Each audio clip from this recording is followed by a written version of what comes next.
أعوذ بالله من الشيطان الرجيم. بسم الله الرحمن الرحيم. والنازعات غرقا والناشطات نشطا والسابحات سبحا فالسابقات سبقا فالمدبرات أمرا يوم ترجف الراجفة تتبعها الرادفة قلوب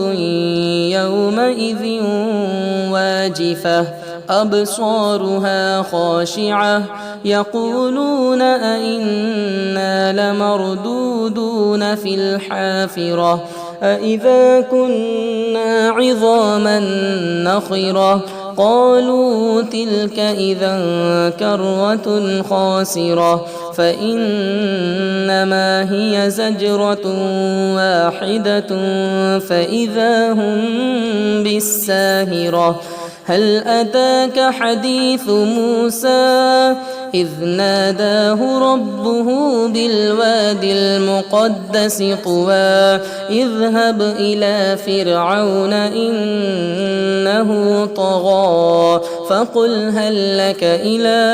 أن تزكى وأهديك إلى ربك فتخشى فأراه الآية الكبرى فكذب وعصى ثم أدبر يسعى فحشر فنادى فقال أنا ربكم الأعلى فأخذه الله نكال الآخرة والأولى إن في ذلك لعبرة لمن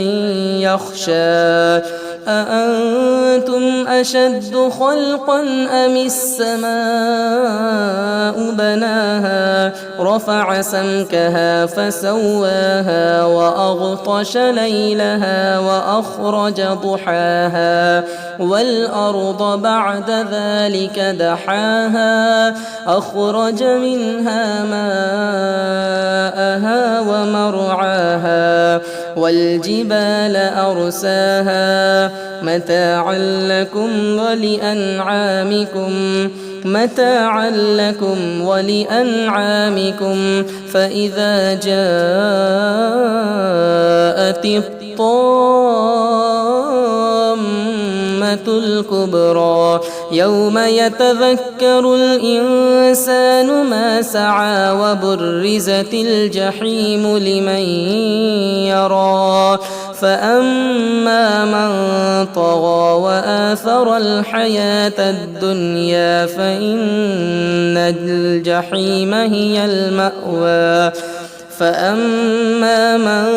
طغى وآثر الحياة الدنيا فإن الجحيم هي المأوى وأما من خاف مقام ربه ونهى النفس عن الهوى فإن الجنة هي المأوى يسألونك عن الساعة أيان مرساها فيم أنت من ذكراها إلى ربك منتهاها إنما أنت منذر من يخشاها كأنهم يوم يرونها لم يلبثوا إلا عشية أو ضحاها.